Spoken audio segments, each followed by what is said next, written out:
Hello everyone. Today we will do chapter 11 of class 9th which name is work and energy. We have already done its two parts in which I have mentioned what is work and what do we mean by energy, what are the types of energy and what is kinetic energy. Today we will do the following topics. First one is potential energy and laws of conservation of energy. First of all, I must say that you have to watch these videos to understand the concept of this chapter. Okay, you can check out my description box for their links. So, let's start for the today's session. First one is potential energy. Potential energy क्या है? What do we mean by potential energy?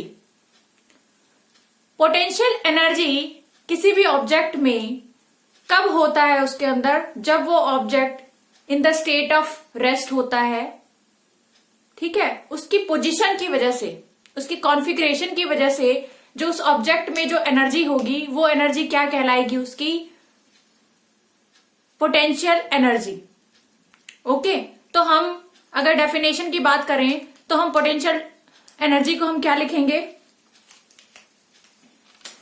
Potential energy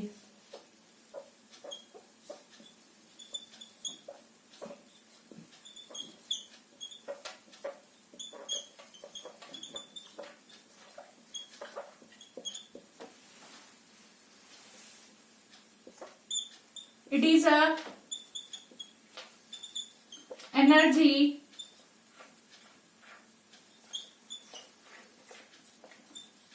possessed by the object by virtue of its position और configuration.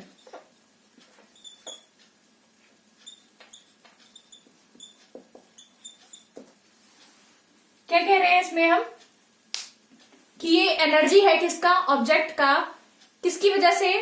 उसके position या फिर configuration की बात करें अगर, तो उसके कॉन्फ़िगरेशन की वजह से जो एनर्जी मिली है ऑब्जेक्ट को वो उसका क्या है? Potential energy. ठीक है. और पोटेंशियल एनर्जी की बात करें तो उसको एक्सप्रेस कैसे करते हैं हम?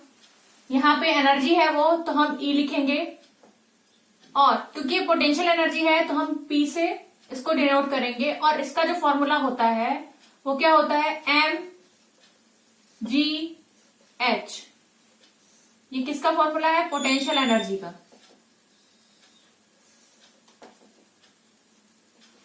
किसी भी ऑब्जेक्ट का जो स्टेट ऑफ रेस्ट पे है उस टाइम पे उसका जो पोटेंशियल एनर्जी है, ठीक है, वो मैक्सिमम होता है.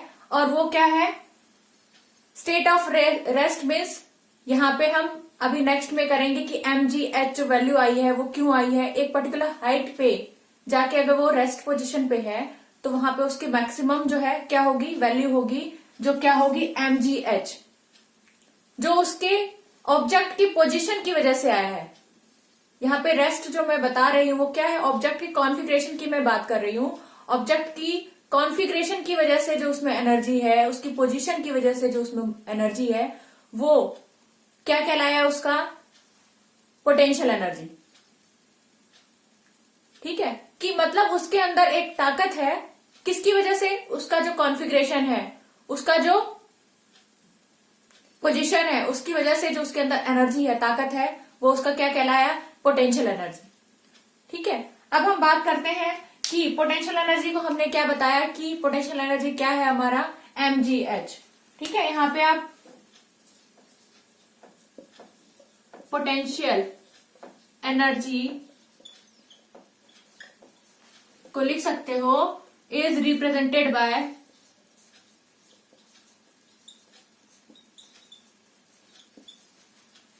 ईपी. किससे रिप्रेजेंट कर रहे हैं हम? ईपी से रिप्रेजेंट कर रहे हैं यहाँ पे.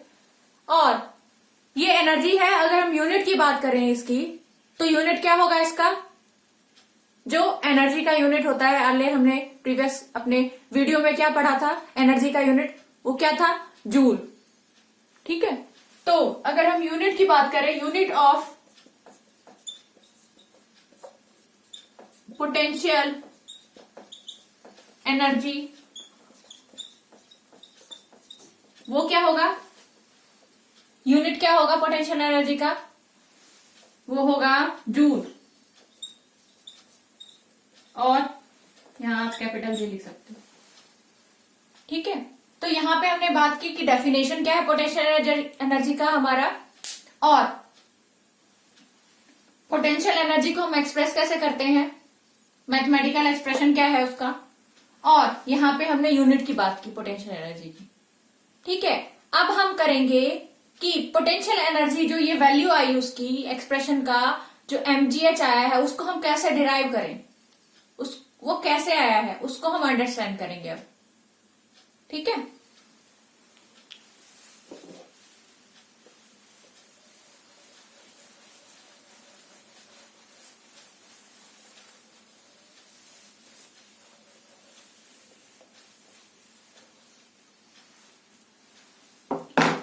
पोटेंशियल एनर्जी मीन्स कि अगर हम एक्सप्रेशन की बात करते हैं, डेरिवेशन की बात करते हैं,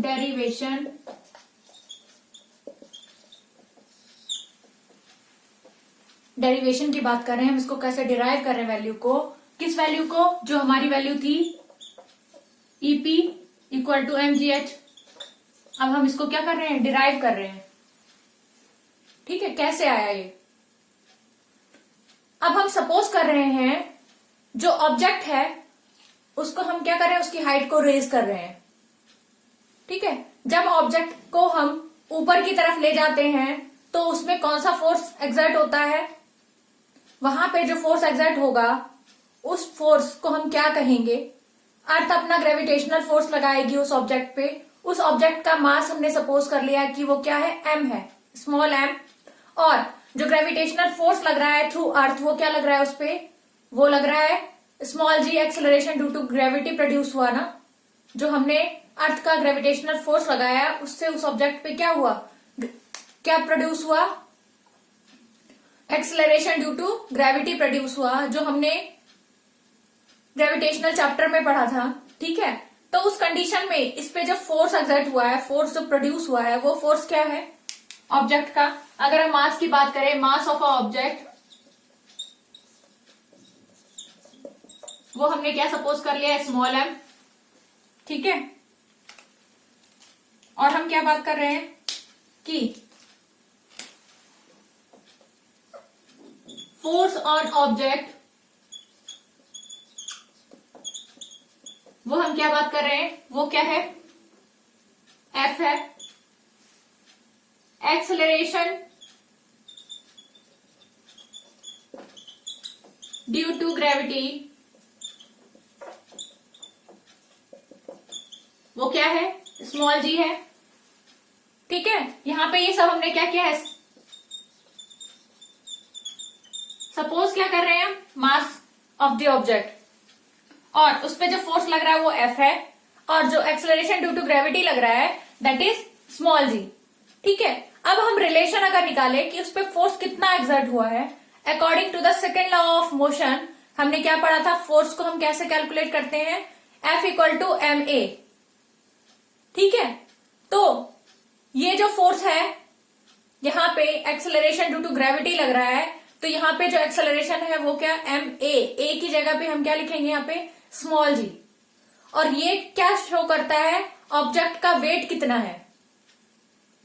ठीक है, ये जो फोर्स लग रहा है ऑब्जेक्ट के ऊपर मीन्स कि वो उसका क्या शो करता है, वेट कितना है, जो हमने ग्रेविटेशनल चैप्टर में पढ़ा था, वेट ऑफ एन ऑब्जेक्ट को कैसे मेजर करते हैं, जिस टाइम पे उस पे क्या लग रहा हो, ग्रेविटेशनल फोर्स लग रहा हो, तो उस ऑब्जेक्ट का जो मास होता है और जो उस पे ग्रेविटेशनल फोर्स लग रहा हो मीन्स की एक्सेलरेशन ड्यू टू ग्रेविटी लग रहा होता है, उसका अगर हम प्रोडक्ट कर दें तो वो उसका क्या कहलाएगा, वेट ऑफ एन ऑब्जेक्ट।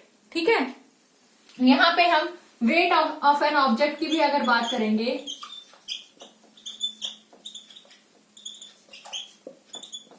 वो किसके इक्विवेलेंट होगा, फोर्स के। ठीक है, वेट ऑफ एन ऑब्जेक्ट यहां पे क्या है, हमारा फोर्स है, ठीक है।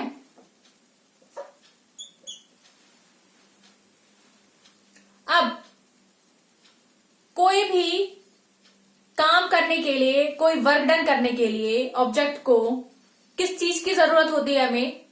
एक तो फोर्स की, कि उस पे क्या लग रहा है, फोर्स लग रहा है, और दूसरा क्या होता है, वो कितना डिस्प्लेस कर रहा है उस ऑब्जेक्ट को, कितना डिस्प्लेस हुआ है वो ऑब्जेक्ट एक पोजीशन से दूसरी पोजीशन तक कितना गया है, वो उस पर डिपेंड करता है उसका वर्क डन। क्योंकि हमने वर्क डन में क्या पढ़ा, work done equal to force multiply by displacement. तो यहां पे हम डिस्प्लेसमेंट की बात करेंगे, ठीक है। और हम यहां पे बात कर रहे हैं अभी हाइट ऑफ दी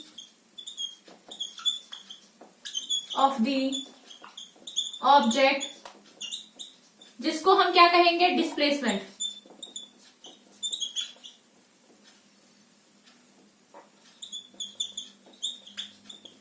ठीक है, अब हम देखते हैं कि कैसे कहेंगे। फोर्स ऑन ऑब्जेक्ट क्या लगा है यहाँ पे, एफ तो है, लेकिन क्या लग रहा है ये mg, और वही इक्विवेलेंट किसके है, वेट ऑफ द ऑब्जेक्ट, क्या है यहाँ पे mg, ठीक है। अकॉर्डिंग टू, अगर हम सेकेंड लॉ जाएंगे, according to second law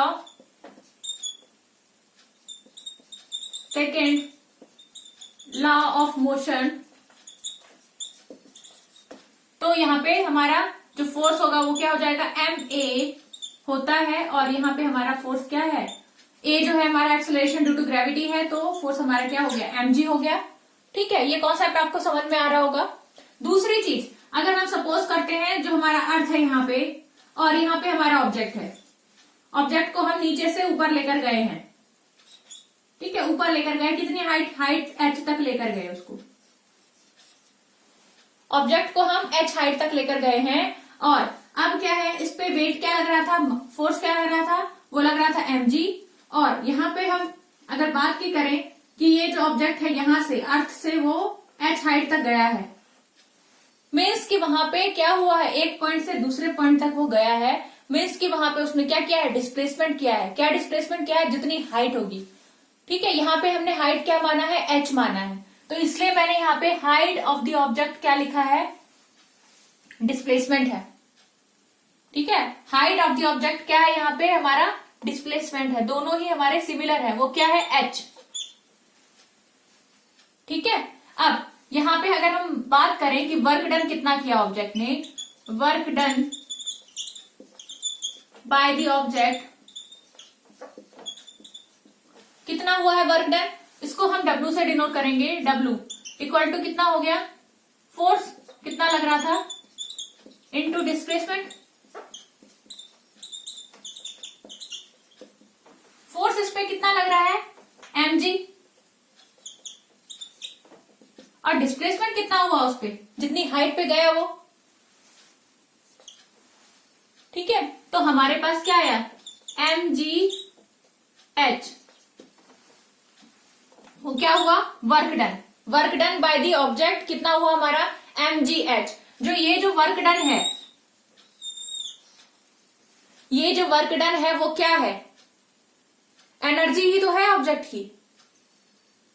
work done क्या, जो हमारा एनर्जी होता है ऑब्जेक्ट का, वो क्या होता है, capacity to do work.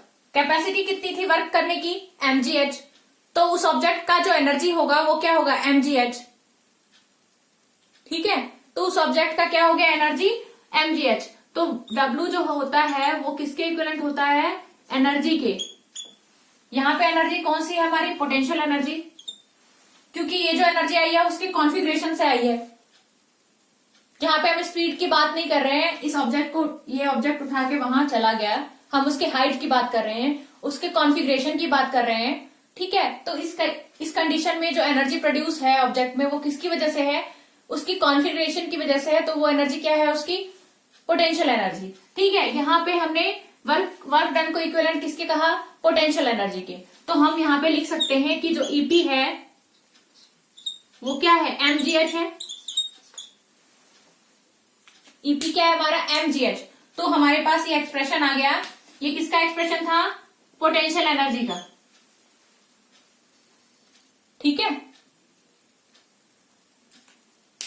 I hope you have understand this concept, okay.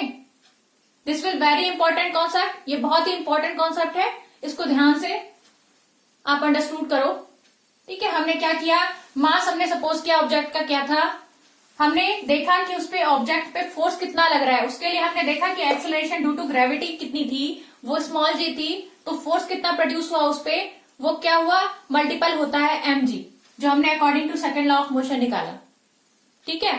वही फोर्स जो है उस ऑब्जेक्ट का क्या होगा, उस टाइम पे वेट होगा, वो हमने यहाँ पे लिखा कि वेट ऑफ एन ऑब्जेक्ट कितना था, वो F ही था, जो क्या है mg, ठीक है। फिर हमने बात की कि हाइट, ऑब्जेक्ट को कितनी हाइट तक लेके गए, मतलब ऑब्जेक्ट को हमने क्या किया है, वहां पे डिस्प्लेस कर दिया है, जिस पोजीशन पे पहले था वो, अब वहां से वो चला गया कहाँ, दूसरे पोजीशन पे चला। सपोज किया हमने ये यहाँ पे ए पॉइंट पे था और यहाँ पे अब ये किस पे चला गया, बी पॉइंट पे चला गया। ए से बी तक जाने में वो कितनी हाइट को उसने अचीव किया है, वो एच किया है, मीन्स कि वो जो उसका डिस्प्लेसमेंट है वो क्या है, एच है, ठीक है। फिर हमने बात की कि जो वर्क डन है उसको हम कैसे निकालेंगे, वो हमारा फोर्स इंटू डिस्प्लेसमेंट होता है, तो फोर्स इंटू डिस्प्लेसमेंट मीन्स कि फोर्स हमारा क्या है, mg है, और डिस्प्लेसमेंट कितना हुआ है, वो h हुआ है, हाइट। तो अब हमने क्या किया, उसको वर्क डन के इक्विवेलेंट बोला, क्या बोला हमने, W इक्वल टू mgh हो गया। इट मीन्स कि वर्क डन ऑब्जेक्ट ने कितना किया है, वही उसकी क्या होगी, capacity to do work, means की एनर्जी होगी ऑब्जेक्ट की, तो वही एनर्जी हमने यहाँ पे इसको वर्क डन को इक्विवेलेंट कहा है, किसके, पोटेंशियल एनर्जी के, और वही पोटेंशियल एनर्जी हमारे पास एक्सप्रेशन क्या आया है mgh, ठीक है। तो यहां पे पूछा जा सकता है what is potential energy, what is its unit, how it is expressed, what is the derivation of potential energy, कुछ भी आपको इनमें से पूछा जा सकता है। और ये जो वैल्यू है mgh, इस पे आपको न्यूमेरिकल्स भी पूछे जा सकते हैं, तो ये बहुत ही इंपॉर्टेंट कॉन्सेप्ट है, ठीक है। फिर अब हम नेक्स्ट में क्या करेंगे, law of conservation of energy, ठीक है।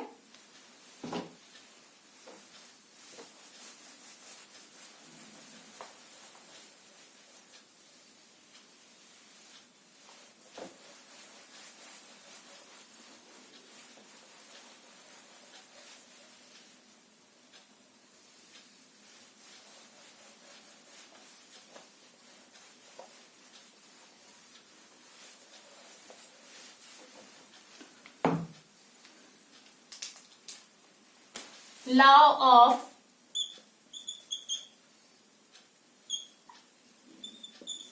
conservation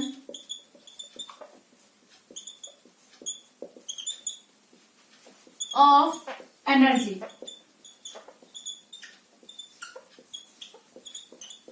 कंजर्वेशन मीन्स कि उसको कंजर्व करके रखना, वैल्यू जो है वो सेम रहे, कांस्टेंट रहे उसकी, तो यही क्या कहलाता है, उसका कंजर्वेशन, ठीक है। जो हमने लॉ ऑफ मोमेंटम में भी पढ़ा था कि मोमेंटम क्या होता है, कंजर्व होता है, ये कॉन्सेप्ट उसी टाइप का है, ठीक है। तो यहाँ पे हम बात करेंगे एनर्जी ट्रांसफॉर्मेशन की, वहां हमने बात की थी कोलाइजन की, कि दो बॉडी जो है कोलाइड करते हैं, उससे पहले और उसके बाद जो उसकी एनर्जी होती है, उसका जो मोमेंटम होता है वो क्या होता है, रिमेन सेम होता है। यहाँ पे हम वही कॉन्सेप्ट यूज करेंगे, और यहाँ पे हम कोलाइड की जगह यहाँ पे हम क्या बात करेंगे, एनर्जी ट्रांसफॉर्मेशन की, कि एनर्जी जो है एक ऑब्जेक्ट का दूसरे फॉर्म में अगर चेंज हो जाए, एक फॉर्म से दूसरे फॉर्म में अगर वो चेंज होता है, फिर भी जो total energy of the object है वो क्या रहेगा, रिमेन सेम रहेगा, अनचेंज्ड रहेगा। तो यही कॉन्सेप्ट है किसका, law of conservation of energy का, ठीक है। तो अब हम डेफिनेशन करते हैं, what is law of conservation of energy, okay. According to this law,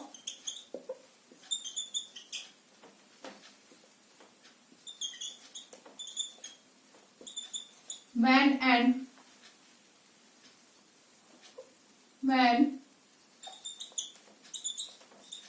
energy of an object changed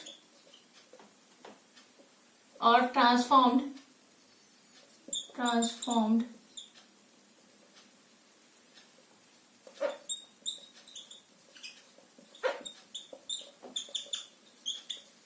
from one form to another form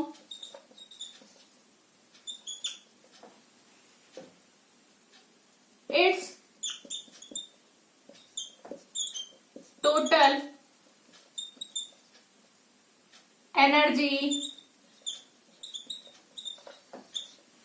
remains unchanged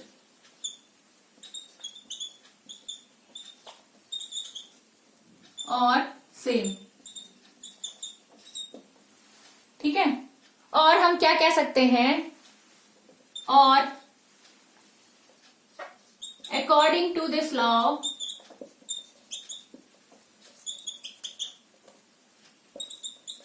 energy can neither be created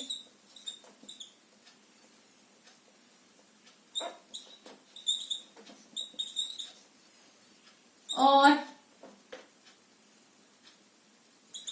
destroyed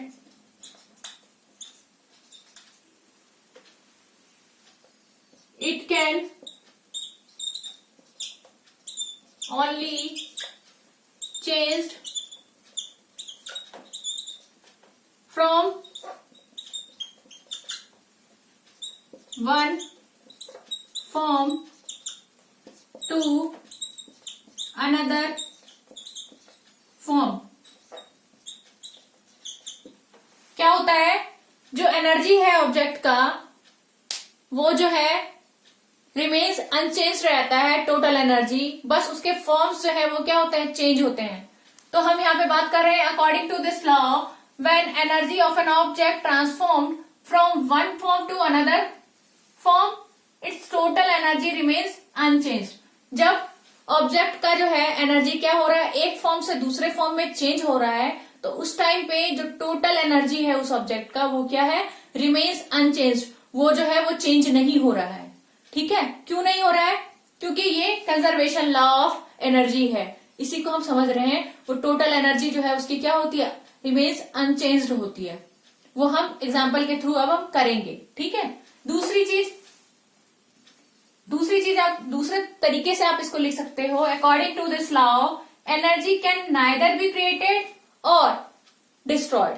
energy को ना हम create कर सकते हैं और ना ही उसको क्या कर सकते हैं, डिस्ट्रॉय कर सकते हैं, खत्म कर सकते हैं। ना उसको हम पैदा कर सकते हैं एनर्जी को, ना ही हम उसको खत्म कर सकते हैं। It can only change from one form to another form. ये बस क्या होता है, एक फॉर्म से दूसरे फॉर्म में वो क्या होता रहता है, चेंज होता रहता है। हम एनर्जी को ना क्रिएट कर सकते हैं ना ही उसको डिस्ट्रॉय कर सकते हैं। ये किसका कॉन्सेप्ट है, ये law of conservation of energy है। मीन्स की total energy of the object remains unchanged. ठीक है, इसका मतलब क्या है कि total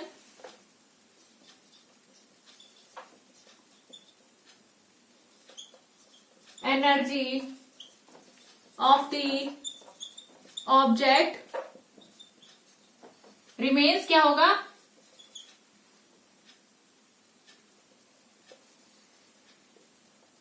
energy, the total energy remains unchanged और कंजर्व्ड। क्या होगा, टोटल एनर्जी है रिमेन्स अनचेंज्ड रहेगा और कंजर्व्ड रहेगा। यही हमारा क्या है, law of conservation of energy है। ठीक है, अब हम इसको डिफाइन करते हैं कि ये कैसे हम इसको एक्सप्लेन कर पाएंगे। ठीक है,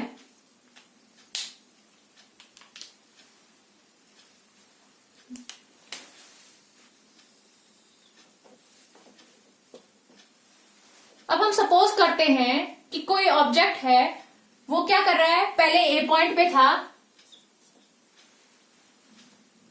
अब उसको हम कहा लेके गए हैं, बी पॉइंट पे लेकर गए हैं, ठीक है, पहले ए पॉइंट पे था और अब हम उसको कहां ले गए, बी पॉइंट पे लेकर गए, तो बी पॉइंट पे क्या होगा, बी पॉइंट पे जाके उस ऑब्जेक्ट का हाइट बढ़ गया h, सपोज कर रहे वो h हाइट पे है, उस टाइम पे उसके अंदर जो एनर्जी प्रोड्यूस हुई है वो एनर्जी क्या होगी, अभी हमने बात की थी पोटेंशियल एनर्जी होती है जो उसकी कॉन्फ़िगरेशन की वजह से आती है, उसकी हाइट की वजह से आती है ऑब्जेक्ट की, तो वो क्या होती है mgh। तो यहां पे अगर पोटेंशियल एनर्जी मीन्स की ईपी की बात करें वो क्या है mgh है,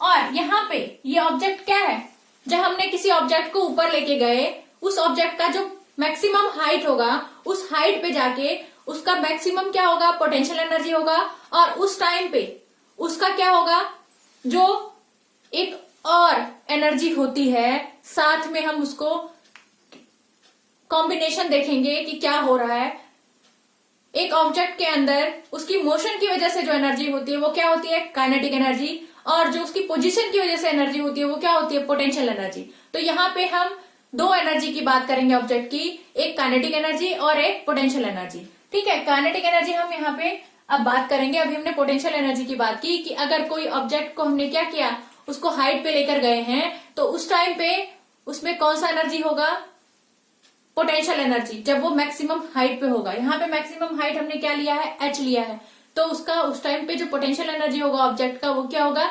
mgh, ठीक है। और उस टाइम पे जो वेलोसिटी होगी ऑब्जेक्ट की वो क्या होगी, 0 होगी,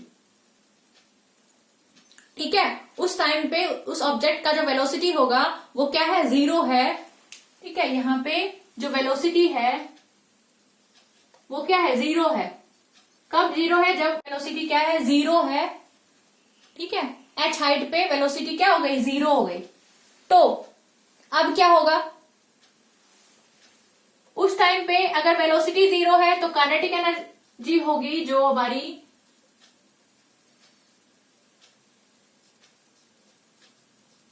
वो क्या है, होती है हमारी हाफ mv², वो क्या हो जाएगी, 0 हो जाएगी। हाफ mv² क्या हो जाएगा, 0 हो जाएगा। मीन्स कि अगर यहां पे हम बात करें फॉर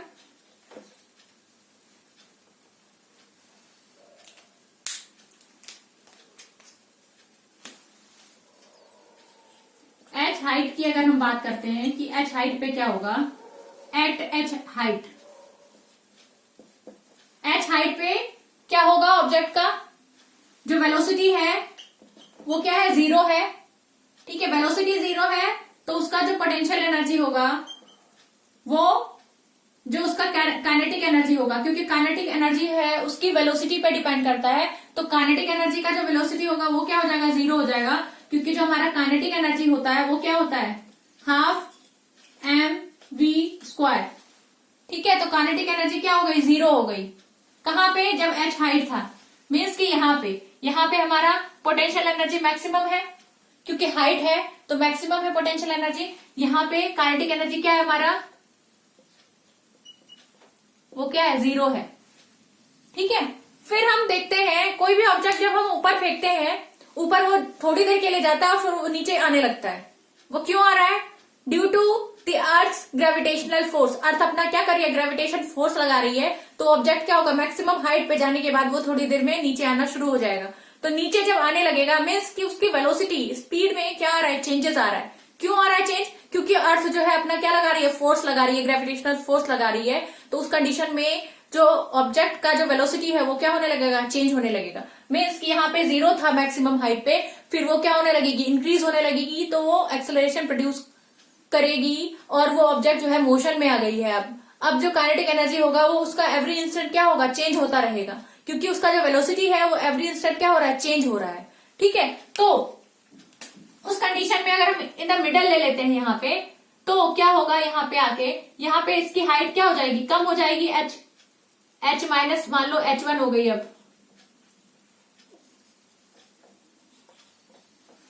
ठीक है। अब क्या हो गई है, h में से कुछ कम हो गई है, मीन्स h माइनस h1 ले लिया हमने हाइट, तो हमारा जो पोटेंशियल एनर्जी है वो क्या हो जाएगा, कम हो जाएगा। पोटेंशियल एनर्जी जो पहले mgs था, मैक्सिमम था, अब क्या हुआ, हाइट कम हो रहा है, तो पोटेंशियल एनर्जी भी क्या हो जाएगी, कम होगी पहले से। ठीक है, और यहाँ पे क्या हो रहा है, काइनेटिक एनर्जी में वेलोसिटी की वजह से काइनेटिक एनर्जी की वैल्यू कुछ आ जाएगी। ठीक है, तो पहली कंडीशन में क्या था हमारे पास, जो हमारे पास पोटेंशियल एनर्जी था प्लस काइनेटिक एनर्जी था, मिला के कांस्टेंट बन रहे थे, और वैल्यू क्या थी दोनों की, एक की वैल्यू क्या थी mgh और दूसरा 0 था, मीन्स की mgh कांस्टेंट आ रहा था, ये कोई एक कांस्टेंट वैल्यू बन रही थी। अब ये तो एट h हाइट की बात की, अब हम जाते हैं किस पे, कि हाइट थोड़ी कम हो गई, तो h eight h minus h1 पे क्या होगा, हाइट पे जो पोटेंशियल एनर्जी है वो क्या हो जाएगी, कम हो जाएगी।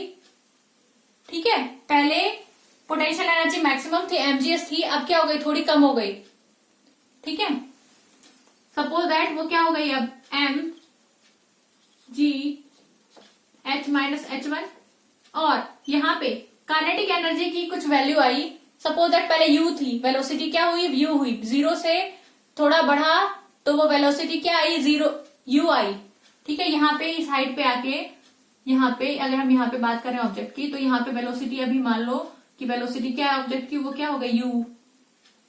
ठीक है, u हुई वेलोसिटी, तो उस टाइम पे जो इसका क्या बनेगा, अगर हम उसके काइनेटिक एनर्जी की बात करेंगे कि काइनेटिक एनर्जी क्या है, तो उस टाइम पे काइनेटिक एनर्जी उसका सपोज दैट क्या हो गया, हाफ m u स्क्वायर हो गया,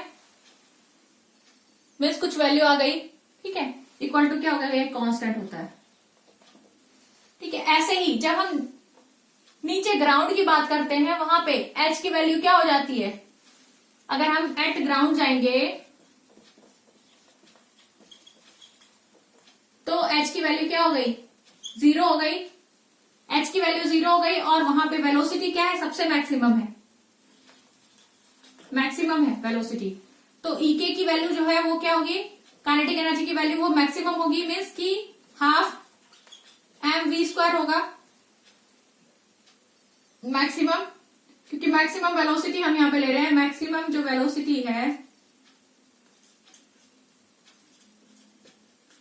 वो हम ले रहे हैं v, मैक्सिमम वेलोसिटी हम क्या ले रहे हैं, v ले रहे हैं, तो उसके अकॉर्डिंग क्या हो जाएगा हमारे पास, यहाँ पे हाफ mv स्क्वायर हो जाएगा, और h जो है 0 हो गया, उसकी वजह से जो हमारा पोटेंशियल एनर्जी है, मीन्स की ep है, वो क्या हो गया, वो 0 हो गया।